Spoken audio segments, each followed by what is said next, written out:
Inaugurata ieri sera la mostra Luigi Pirandello e la cultura artistica tra l'Ottocento e il Novecento. La mostra si svolge presso l'Auditorium Nizzi del Museo Archeologico Regionale Pietro Griffo. In occasione della ricorrenza del 150° anniversario della nascita del premio Nobel per la letteratura Luigi Pirandello, la mostra Luigi Pirandello e la cultura artistica tra Ottocento e Novecento intende fare luce su aspetti meno indagati del grande scrittore, quali i rapporti tra la sua produzione letteraria e le arti visive. Il percorso è dedicato ai maggiori artisti italiani, cui Luigi Pirandello rivolse la sua attenzione, critica in diverse testimonianze e scritti. Pirandello egli stesso pittore fu un grande appassionato di arte, con particolare attenzione agli artisti delle tempere culturali. La famiglia Pirandello fu sempre attenta al dibattito sulle arti visive, comprendendo tra i suoi membri artisti del calibro di Fausto Pirandello, ma anche esperienze meno note ma non meno intense, quali la vicenda artistica di Rosolina, sorella maggiore di Luigi, pittrice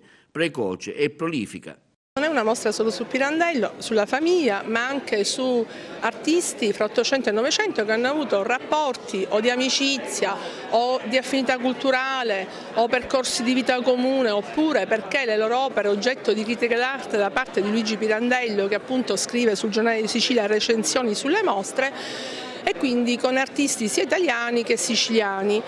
Pirandello, così come poi farà Sciascia, amava un po' lanciare i giovani artisti siciliani, e quindi il Nisseno Tripisciano oppure il Morelese Anghilleri, e aveva stima dei siciliani quali Attanasio, lo Iacono, e poi quelli con cui era legati dai rapporti di amicizia, come Primo Conti, come Coromaldi, De Pisis specialmente, appunto, e De Chirico, con cui ha un percorso formativo in Germania in comune, stanno sempre ad Anticoli, Antinoro a dipingere, c'era questo gruppo di artisti che dipingeva. Pirandello diceva sempre, anche a Abba Marta nelle sue lettere: vorrei cambiare professione, non sono un professore, qui ad Anticoli sono un pittore. Insomma, ha passato, la sua è una pittura a dimensione familiare, perché ritraeva i parenti, i ritratti dei familiari in maniera arguta, sensibile, molto puntuale, e poi i paesaggi a lui cari, prima la Marina di Agrigento e poi il paesaggio romano e toscano.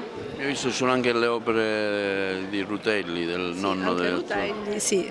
Sì, un'opera bellissima, una scultura, il bozzetto della fontana di Roma, una cosa meravigliosa veramente. Chiudiamo quest'anno in bellezza con questa mostra organizzata dalla Sovrintendenza per i beni culturali di Agrigento, che noi ospitiamo, una mostra su Pirandello. Quest'anno siamo stati coinvolti pienamente in queste iniziative. Noi gestiamo la Casa Natale, abbiamo alla Casa Natale riallestito appunto la struttura, è venuto il Presidente della Repubblica. Adesso una mostra sulla una passione minore di Pirandello, quella sulle arti figurative. Lui si dilettava di pittura, la sua famiglia pure. È possibile vederla qui da stasera in poi insieme ad altri quadri di pittori del suo tempo.